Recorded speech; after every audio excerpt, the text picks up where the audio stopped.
The Word of God is alive and powerful, sharper than any two-edged sword, piercing even to the dividing asunder of the soul and spirit, and of the joints and the marrow, and is a critic of the thoughts and intents of the heart. All Scripture is God-breathed and is profitable for doctrine, for reproof, for correction, for instruction in righteousness, that the man of God might be mature, thoroughly furnished unto all good works. Study to show thyself approved unto God, a workman that needeth not to be ashamed, rightly dividing the word of truth.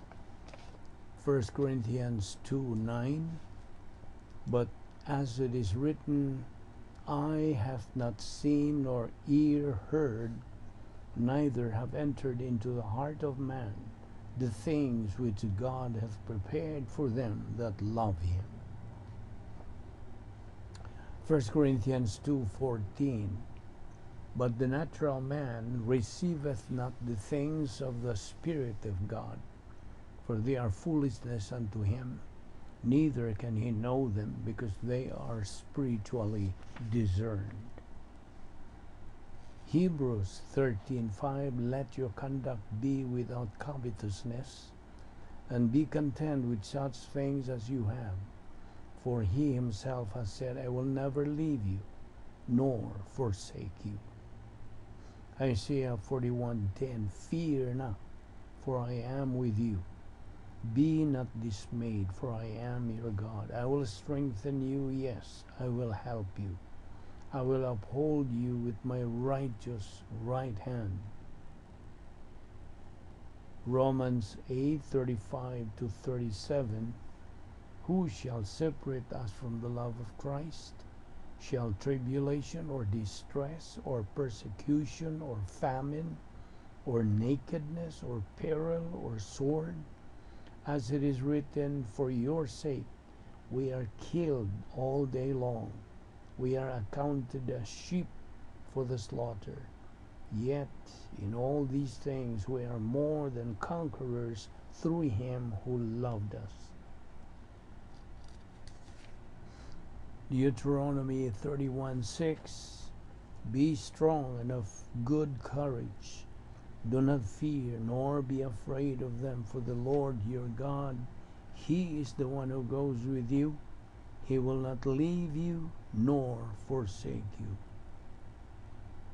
Psalm 31:7, I will be glad and rejoice in your mercy, for you have considered my trouble. You have known my soul in adversities. John 16:22, therefore you now have sorrow, but I will see you again, and your heart will rejoice, and your joy no one will take from you.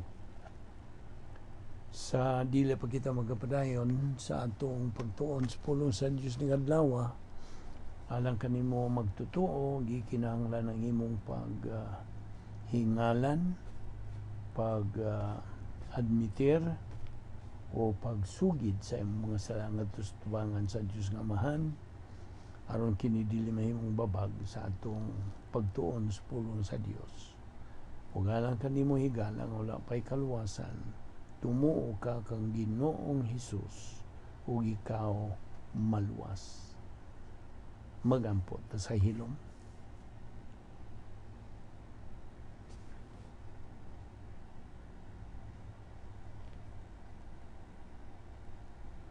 Amahan namong langit noon, nagpasalamat kami kanimo ning lain sa nga adlaw ay mong ipadangat kanamo. Salamat o Dios nga buhi pa kami ning among lawas, askil pa nga among panglihok, ug na pa kami kalantip sa among pangunahuna, kini gumikan lamang sa imong kaluoy, sa imong gugma, sa imong grasya, dili kami takos gani nga mabuhi.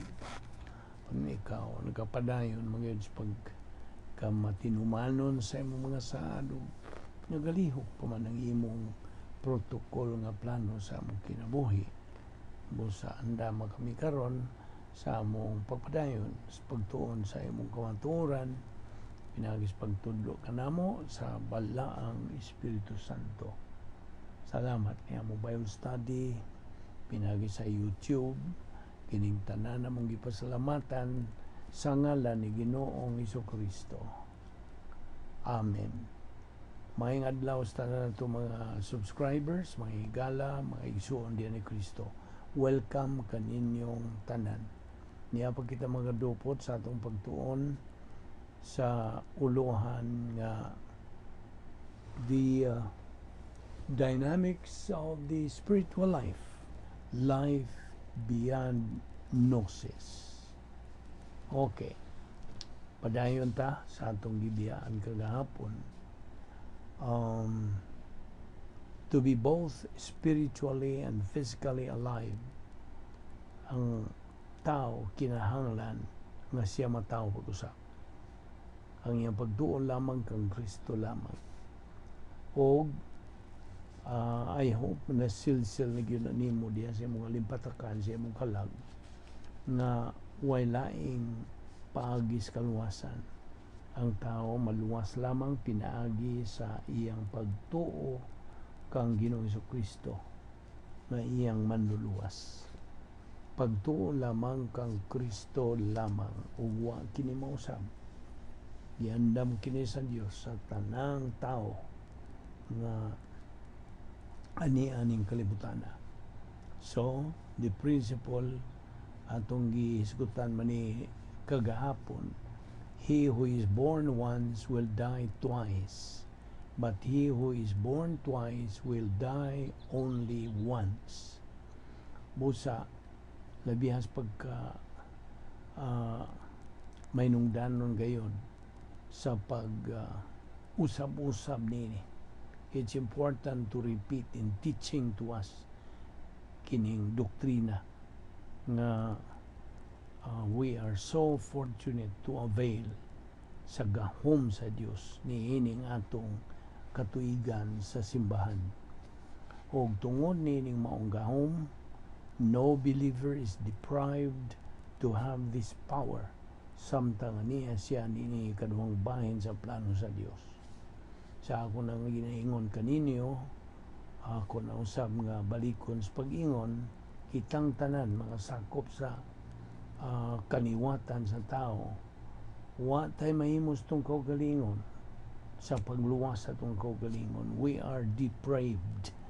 Ang buot pasabot, helpless to free ourselves. Wa tay mahimo sa pagpalingkawas sa tong kaugalingon, pagluwas sa tong kaugalingon. We are helpless to be saved by ourselves. Hinumdumi ang pulong sa Dios nga ang tanang tao, tanan nakasala. Kung kabsan sa himaya sa Dios, Roma 3:23. O gisundan ka sa Roma 6:23. Ang suol sa sala mao ang kamatayon. Ang pananggasa sa Dios mao ang kinabuhing dayon.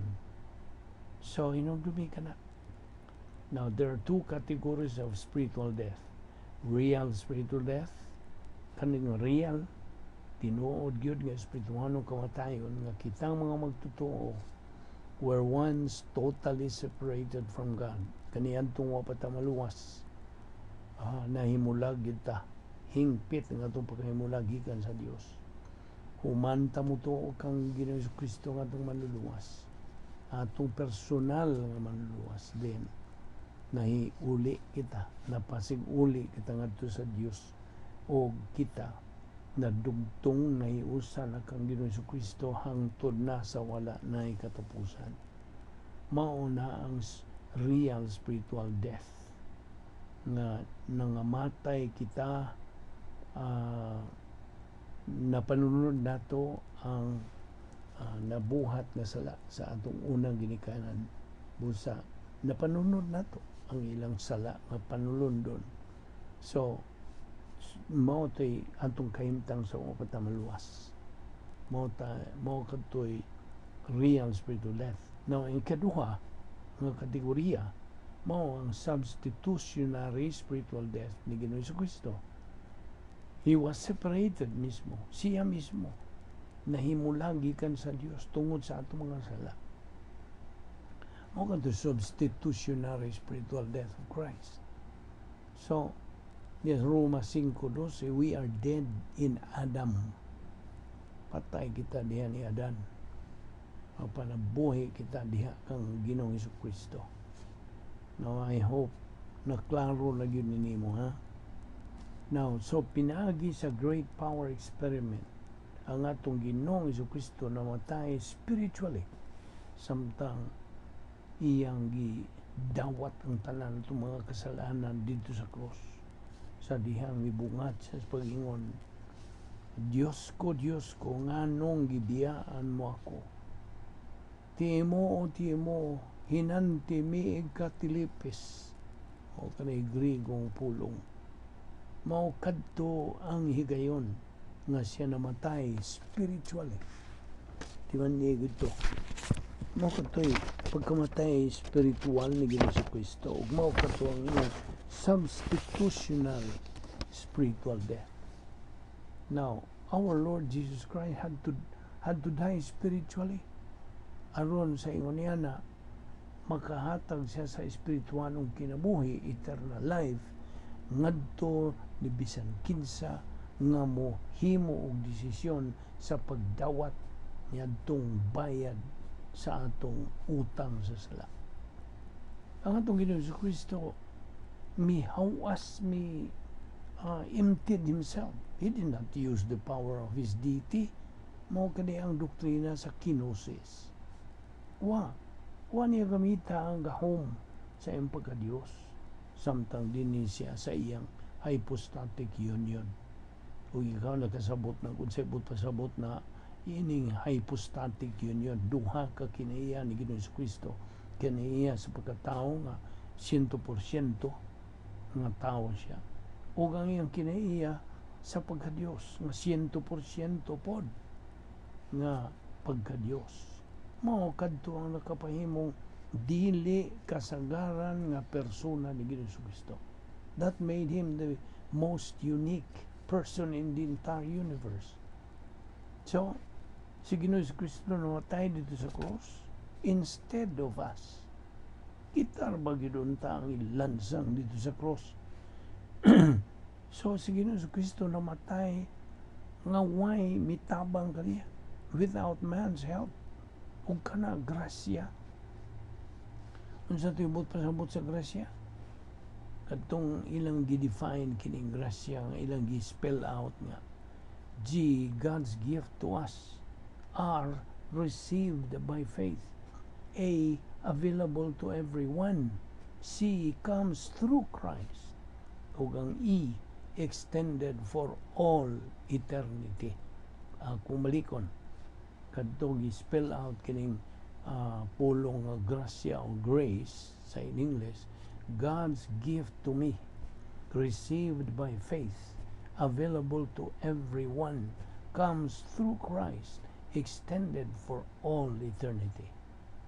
So, ang matag tao, bisag kinsang tao, maunsa may iyang kulor, every person has a chance to be saved. Every person is savable. Now, hinumdumi katong a fortiori logic ni Pablo. Apostle Paul had this a fortiori logic. If God has done the most by sending His only Son to die on the cross for you, can He not do the least now that you are His child? Mao kaniyang fortiori logic ni Pablo. It is because of disobedience that believers suffer, not because of their sins. Tungod sa ilang pagsupil, we are disciplined for our disobedience to God's mandates. Now, what is the solution? Of course, kanatong mga magtotoo, 1 John 1:9, rebound. If we confess our sins, God is faithful and just to forgive us our sins and to cleanse us from all unrighteousness. Mao na yung homology o paghingalan, enumerate, cite, acknowledge, admit. Mao kana ang mga synonym ni ining homologeo,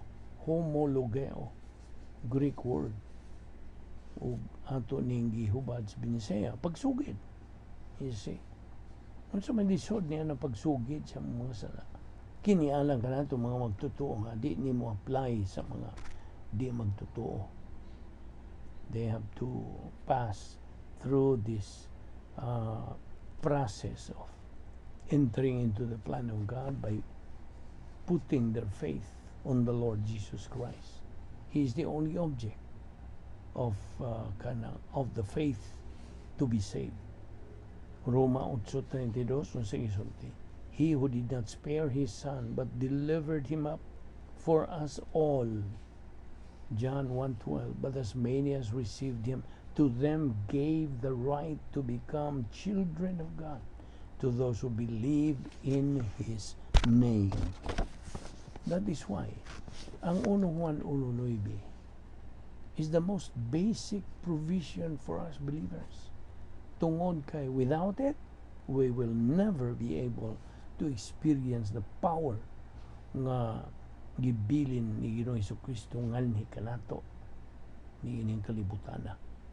The great power experiment is true and real. Nara nimo kung tuo ka ba niya na o dili. It's a matter of choice. You see?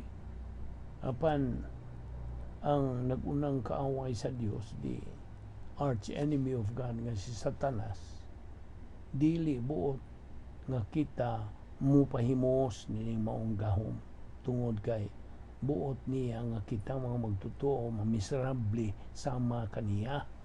You remember the principle, misery loves company.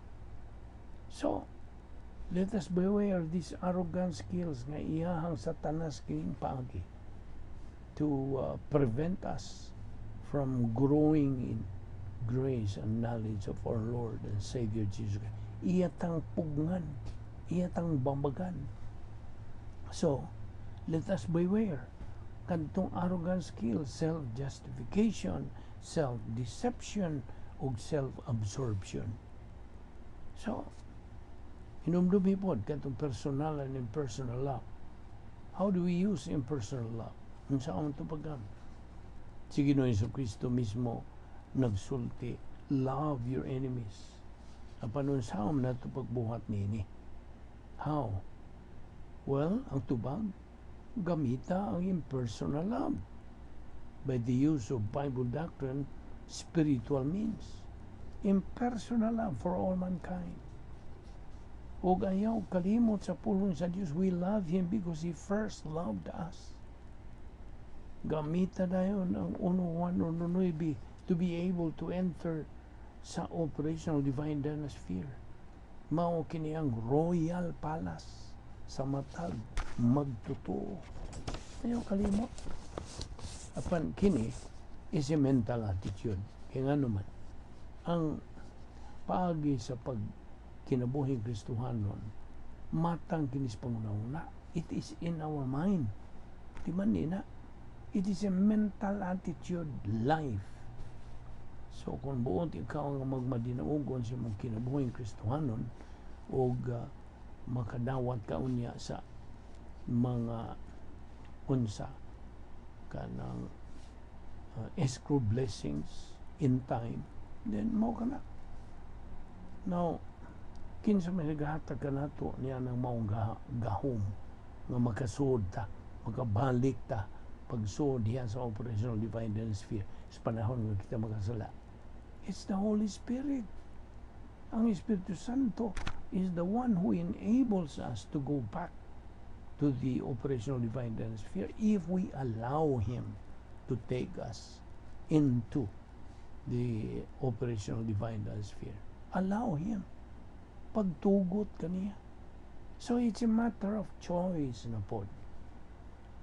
Ang Diyos nagapadayag sa iyang impersonal nga gugma, pinagi sa iyang pagpadala sa iyang bugtong anak sa pagpakamatay alang kanato dito sa cross. Kuwang pabagyo na sa paghatag na itong impasiya nining mga butanga. And in 1 John 4:10, and this is love, We love Him because He first loved us. Ayan na nagkalimti ka ng mga bersikulo. Kunya, 1 Peter 3:18, for Christ also suffered. Na kini sa kanang King James Version. For Christ also suffered once for sins, the righteous for the unrighteous. Now, giyon sa mga Ginoong Jesucristo, kanang paglahutay niya sa iyang pagantos dito sa cross. How was the Lord Jesus Christ able to go through His suffering on the cross? By God's power. Mao na itong isgutan nga great power experiment. Kanya hinumdumi yapon. Kantong Roma 3:23, ang tanan nakasala o nakabsan sa himaya sa Diyos. No one is righteous. Wala. No, not one. Si Ginoong Jesucristo nagpabilin nga unsa matarong. He remained righteous. Apan kita, we are totally helpless about our salvation. Whatever himo, di man sa tanang mga binuhatan nimo, wala. Di madawat. No, daghang usintar ba nini? Tinuod. Di na kalikayan. Na binagbag-o ka pa nakadungog ini. Nga di magsilbi ang imong mga mayong binuhatan aron ikaw maluwas, no? Dili na mao ang paagi nga ikaw maluwas. Mahimo mabuhat nimong tanang kinamayuhan. Pila na ng milyon nimong binuhat. Dili ka na madawat sa Dios kay nganuman. Usare paagi nga gimugna gipahimutang sa Dios nga kaluwasan pagtuo lamang kang Kristo lamang. Nakasabot ka? So I hope nga buksan nimo kanang imong pangunahuna, imong pangisip bahin ini nga di ta makaluwas sa itong kaugaling. We cannot do anything to be saved except to decide to accept, believe on our Lord Jesus Christ full payment for our sins. Iyang gibayran na ang tanan natong utang sa sala dito sa cross. So kuwang pawagid na. It's faith alone in Christ alone. That's the only way for salvation. The only way.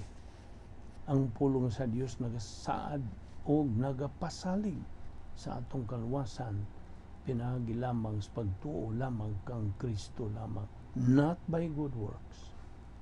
Sa gisulti si Piso 2:8, we have been saved by grace through faith, that not of yourselves.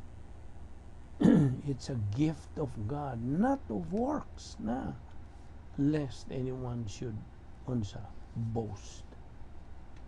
We are totally depraved, diba nina? Meaning, we cannot do anything about our salvation. We cannot do anything to get saved because we are totally depraved. We are totally helpless. Only the Lord Jesus Christ is the way, the truth, and the life. John 14:6. Inomdumi usab kantong napulo ka mga paagis pagsulbad sa mga suliran. RFFG, DPI, HPO. Mo kanay atong inunta memory aid. Okay?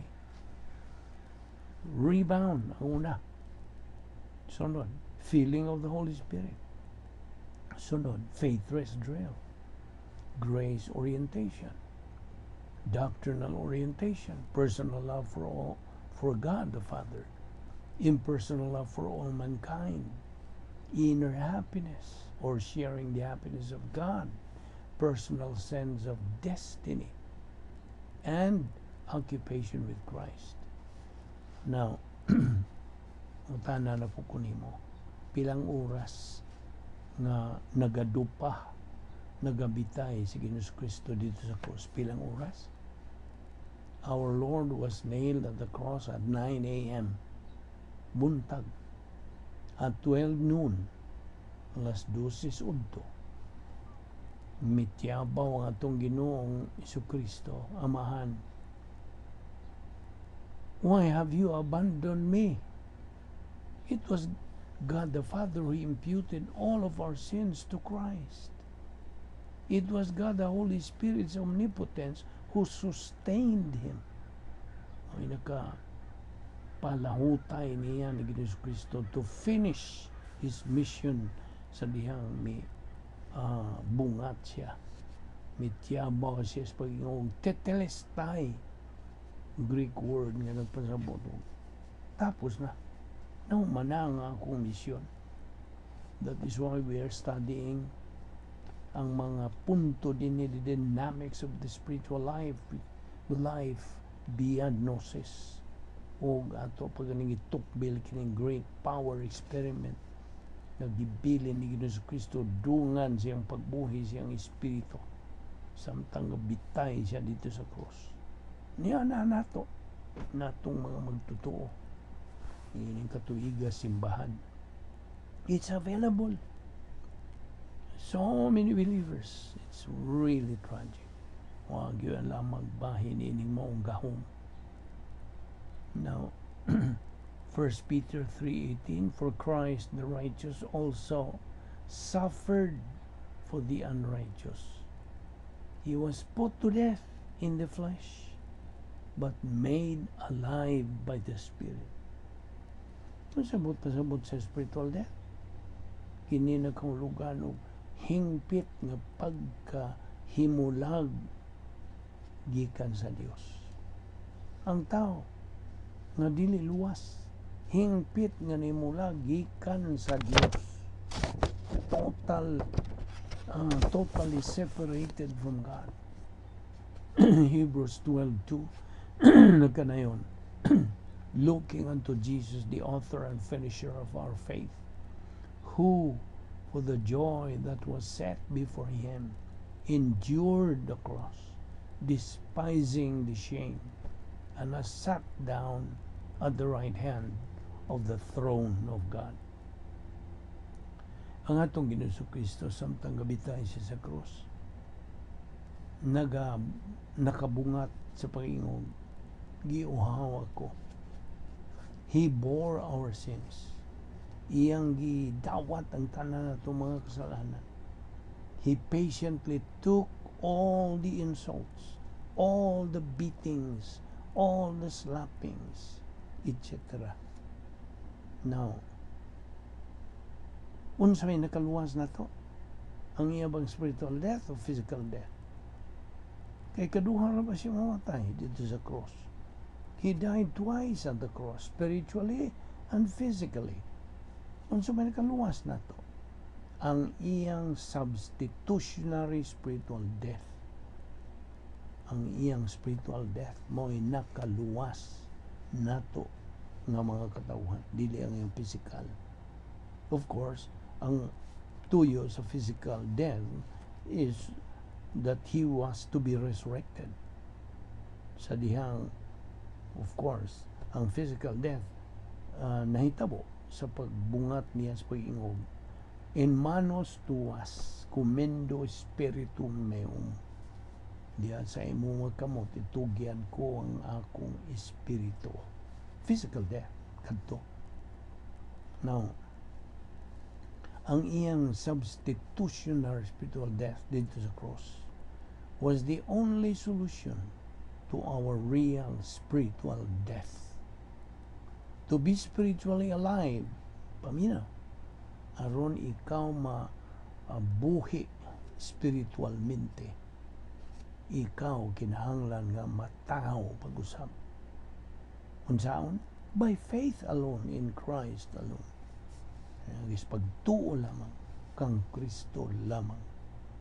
John 3:16, for God so loved the world that he gave his only begotten Son, that whosoever believeth on him shall not perish, but have eternal life.